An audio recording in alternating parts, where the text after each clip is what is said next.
বিসমিল্লাহির রহমানির রহিম। প্রিয় শিক্ষার্থীরা, আশা করছি সবাই ভালো আছো। তো আজকে যে প্রশ্নটি সমাধান করব তা হলো হীরক ও গ্রাফাইটের গঠন আলোচনা করো। তো প্রথমে আমরা হীরকের গঠন নিয়ে আলোচনা করব। তো প্রথমে আমরা হীরকের একটি গঠন চিত্র অঙ্কন করে নিব। এই চিত্রটি কিভাবে আমরা সহজেই অঙ্কন করতে পারি সেই টেকনিকটি আমি এখানে দেখিয়ে দিব।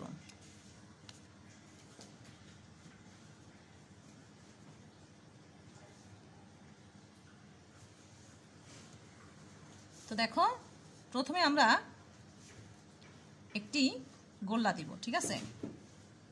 এরপরে আমরা এইভাবে একটা টান দিব।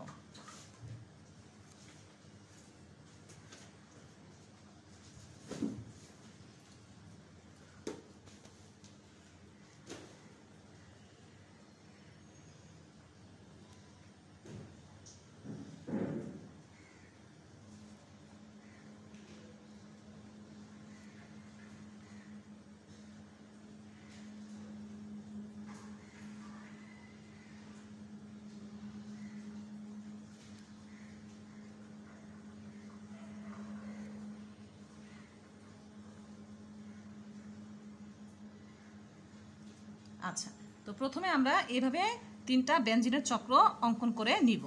আশা করছি তোমরা এই তিনটি ব্যঞ্জনের চক্র সহজে অঙ্কন করতে পারবে।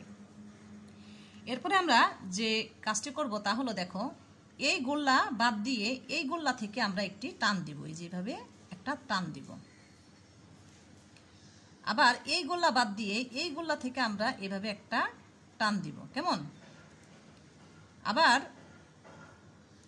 এই গোল্লা বাদ দিয়ে এখান থেকে আমরা একটা টান দিব। কেমন? আচ্ছা, এরপরে যে কাজটি করব তা হলো, এই যে দেখো, এভাবে আমরা একটু বাড়িয়ে দিব। এভাবে আমরা একটু বাড়িয়ে দিব, ঠিক আছে।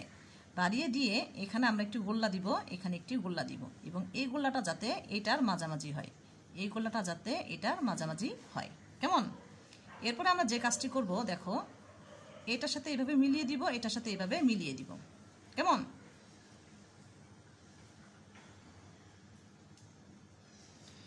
এরপরে আমরা এই গোল্লা বাদ দিয়ে এই গোল্লা থেকে আমরা একটি টান দিব, এই যেভাবে, ঠিক আছে। আবার এই গোল্লা বাদ দিয়ে এই গোল্লা থেকে আমরা এভাবে একটি টান দিব। তো একই রকম নিয়ম, এই যে এখান থেকে আমরা এভাবে একটু বাড়িয়ে দিব। বাড়িয়ে দেওয়ার পরে আমরা এখানে একটা গোল্লা দিব, এবং এই গোল্লাটা যাতে এটার মাঝামাঝি হয়। এরপর একই রকম নিয়ম, এই যে আমরা এইভাবে একটু মিলিয়ে দিব।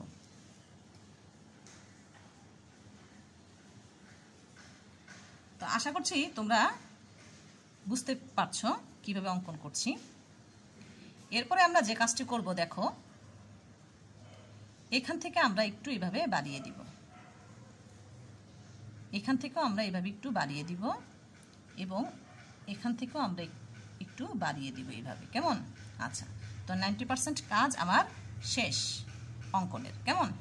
এবার আমরা যে কাজটি করব, দেখো, এই যে এখানে আমরা একটা দাগ দেখতে পাচ্ছি না, এই দাগটার উপরে এই যে দেখো এইখানে একটা গোল্লা আছে, এই গোল্লা থেকে আমরা একটা টান দিব। এই যেভাবে একটা টান দিব, ঠিক আছে। এবং এই গোল্লাটা যাতে আবার এটার মাঝ বরাবর হয় সেদিকে একটু খেয়াল রাখবো, ঠিক আছে। আচ্ছা, তো একই রকম ভাবে দেখো, এখানে টান আছে, এখানেও টান আছে। এবার এইভাবে এভাবে গিয়ে এইখানের গোল্লা থেকে আমরা আরো একটি টান দিব। এই যে এইভাবে টান দিব, ঠিক আছে, টান দিব। এবার দেখো, এই যে এইখানে একটা গোল্লা আছে, দেখো, একদম পিছে, ঠিক আছে। এইখান থেকেও আমরা এভাবে একই রকম ভাবে একটা টান দিব। ক্লিয়ার? টান দিলাম। এবার আমরা যে কাজটি করব, দেখো, এটা এভাবে একটু বাড়িয়ে দিব। হ্যাঁ, ছোট করে এভাবে একটু বাড়িয়ে দিব। বাড়িয়ে দেওয়ার পরে এখানে একটা গোল্লা দিব। গোল্লা দিয়ে এইটা এইভাবে এটার সাথে মিলিয়ে দিব, ঠিক আছে। বাড়িয়ে দিয়ে এটার সাথে এটা এইভাবে যুক্ত করে দিলাম। কেমন? একই রকম ভাবে যে এটাও এটার সাথে আমি যুক্ত করে দিলাম, আবার এটা এটার সাথে যুক্ত করে দিলাম। কেমন? আচ্ছা, এরপর যে কাজটি করব, দেখো, এইখান থেকে একটা দাগ আমি এইভাবে বাড়িয়ে দিব। বাড়িয়ে দেওয়ার পরে এইটার সাথে এটা যুক্ত করে দিব, আর এইটার সাথে আবার এইটা যুক্ত করে দিলাম। কেমন? হয়ে গেল আমার হীরকের গঠন। খুবই সহজ, কয়েকবার অঙ্কন করলেই বারবার অঙ্কন করতে ইচ্ছে করবে। কেমন? এখন এই গঠনটি সম্পর্কে আমি একটু বিস্তারিত বলবো। মূলত হীরকের প্রতিটি কার্বন পরমাণু sp3 সংকরিত অবস্থায় থাকে, অর্থাৎ প্রতিটি কার্বন পরমাণুতে 4টি sp3 সংকর অরবিটাল থাকে। এই যে আমরা এখানে দেখতে পাচ্ছি, ঠিক আছে? এই যে এটা মূলত আমার কার্বন। মূলত এখানে যতগুলো গোল্লা আছে প্রত্যেকটা গোল্লাই কিন্তু কার্বন। তো এই কার্বনটা আমি এই যে এখানে একটু বড় করে দেখাচ্ছি, ঠিক আছে? এই কার্বনটা এখানে একটু বড় করে দেখাচ্ছি। দেখো এই কার্বনের সাথে দেখো এই যে এখানে একটা sp3 সংকর অরবিটাল, এখানে একটা, আবার এখানে একটা, ঠিক আছে? এবং দেখো এই কার্বন পরমাণু কিন্তু অপর 4টি কার্বন পরমাণুর সাথে যুক্ত, তাই না? এই পাশের কার্বন পরমাণুতেও কিন্তু আমার কি 4টা sp3 সংকর অরবিটাল রয়েছে। তো এখান থেকে আমরা একটা দেখাচ্ছি, আরগুলো দেখা যায় সম্পূর্ণ গঠনে থাকবে।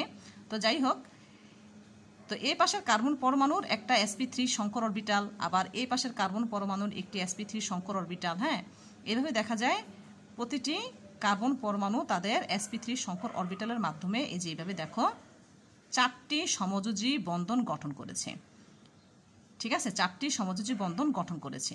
প্রতিটি sp3 সংকর অরবিটালে কিন্তু একটি করে ইলেকট্রন থাকে, ঠিক আছে? এবং এই সংকর অরবিটালগুলো কিন্তু এই যে এইভাবে মুখোমুখি অতিক্রমণ করে। এখানে মূলত একটা সিগমা বন্ধনও গঠিত হয়। আর এই বন্ধনগুলোকে আমরা সমযোজী বন্ধন কেন বলছি? কেন এগুলোকে আমরা সমযোজী বন্ধন বলছি? কেননা এখানে দেখো এটাও অধাতু, এটাও অধাতু, কাজে এদের মধ্যে যে ইলেকট্রনগুলো এখানে শেয়ার হচ্ছে সেটা আমরা এমনিতেই বুঝতে পারছি, তাই না? আর ইলেকট্রন শেয়ারের মাধ্যমে যে বন্ধনটি গঠিত হয় সেটি অবশ্যই কি সমযোজী বন্ধন, ঠিক আছে? আমি এটাকে আরেকটু কাছ থেকে দেখাচ্ছি তোমাদেরকে। যে দেখো, দেখলেই বুঝতে পারবে, যারা সংকরায়নটা ভালো বুঝো তারা দেখলেই বুঝতে পারবে কিভাবে গঠনটা হয়েছে প্রকৃতপক্ষে, ঠিক আছে? এই যে ক্লিয়ার?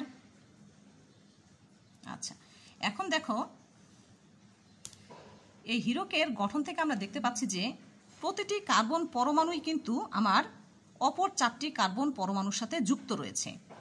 আমি আরও একটি গঠন থেকে বিষয়টা ক্লিয়ার করছি। যে দেখো এই কার্বন পরমাণুটি দেখো 1টা 2টা 3টা 4টা কার্বন পরমাণুর সাথে যুক্ত।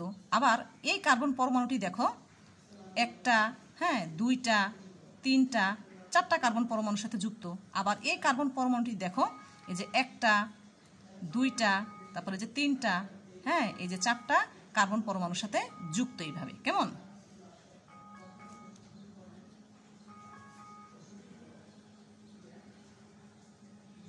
আচ্ছা, এরপরে দেখো একই রকমভাবে এই যে বড় বড় যে গোল্লাগুলো আছে এখান থেকে তোমরা দেখলেই খুব সহজেই বুঝতে পারবে। এই যে দেখো এই কার্বন পরমাণুও দেখা যায় এই যে এই কার্বন পরমাণুর সাথে যুক্ত, এই কার্বন পরমাণুর সাথে যুক্ত, এই কার্বন পরমাণুর সাথে যুক্ত, এই কার্বন পরমাণুর সাথে যুক্ত। একই রকমভাবে এই গোল্লাটা যদি আমরা খেয়াল করি তাহলে দেখো একই রকম, এই যে 1টা 2টা 3টা 4টা, এটা যদি চিন্তা করো 1টা 2টা 3টা 4টা, মানে একটা কার্বন পরমাণু দেখা যায় 4টা কার্বন পরমাণুর সাথে সে সমযোজী বন্ধনের মাধ্যমে যুক্ত। এই যে একটা কার্বন, এই যে দেখো 1টা 2টা 3টা 4টা, এই 4টা সমযোজী বন্ধনের মাধ্যমে সে যুক্ত হয়েছে, ঠিক আছে? একটা কার্বন পরমাণু অপর 4টি কার্বন পরমাণুর সাথে 4টি সমযোজী বন্ধনের মাধ্যমে যুক্ত রয়েছে, ঠিক আছে? তো হীরকের গঠনটায় এই যে দেখো আমি আরও কাছ থেকে তোমাদেরকে দেখিয়ে দিচ্ছি। দেখো, আশা করছি তোমরা বিষয়টা বুঝতে পারছো। এখন দেখো এই যে হীরকের প্রতিটি কার্বন পরমাণুর যে 4টি যোজতা ইলেকট্রন রয়েছে সে 4টি যোজতা ইলেকট্রন কিন্তু সে এই 4টি কার্বন পরমাণুর সাথে সমযোজী বন্ধন গঠনে ব্যয় করে ফেলে। এর ফলে দেখা যায় এই কার্বন পরমাণুতে কোনো মুক্ত ইলেকট্রন থাকে না, ঠিক আছে? মানে এই পুরা হীরকের গঠনে কিন্তু তখন কি কার্বন পরমাণুতে কোনো মুক্ত ইলেকট্রন থাকে না, অর্থাৎ হীরকের মধ্যে কোনো মুক্ত ইলেকট্রন থাকে না।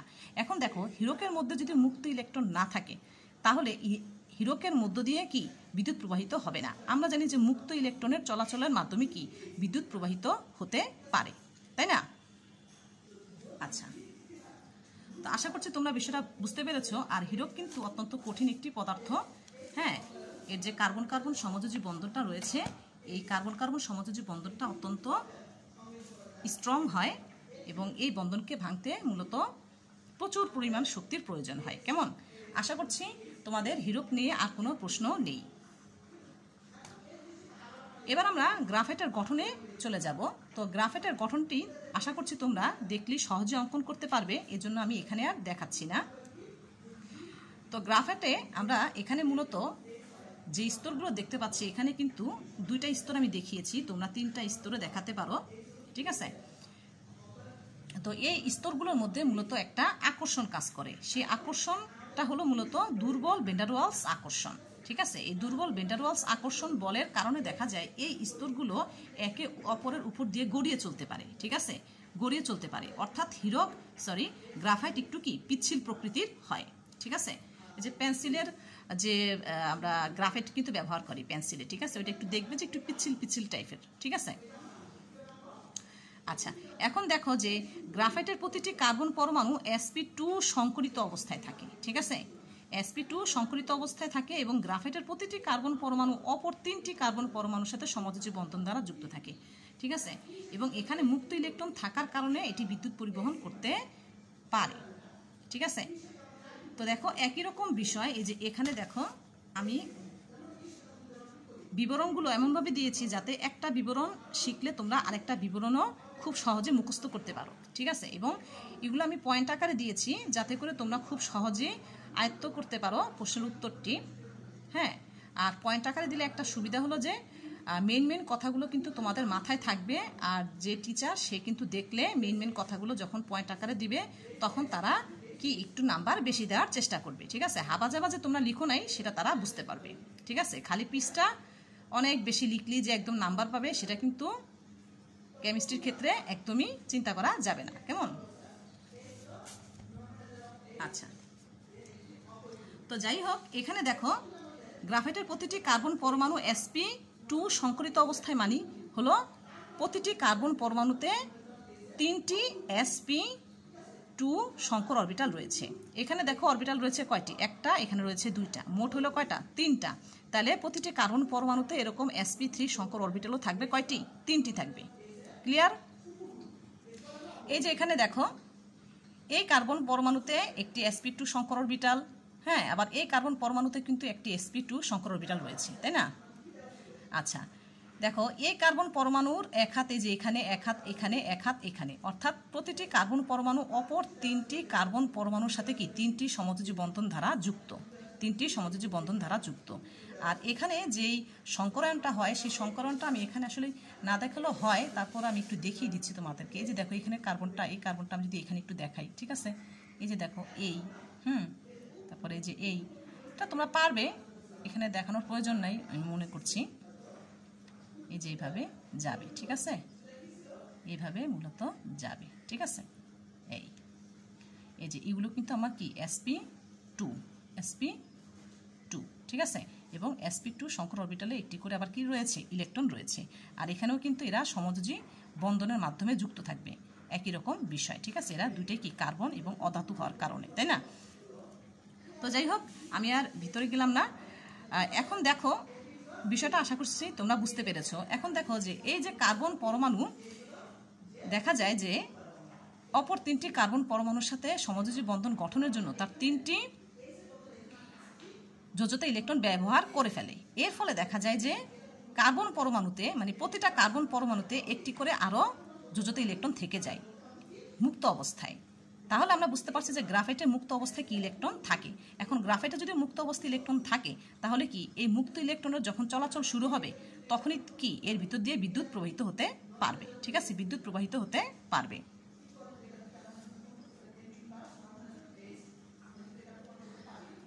তো আশা করছি তোমরা ক্লাসটি বুঝতে পেরেছো। তারপরেও যদি কোথাও না বুঝে থাকো তবে অবশ্যই আমাকে কমেন্টে জানাবে। সবাইকে অসংখ্য ধন্যবাদ।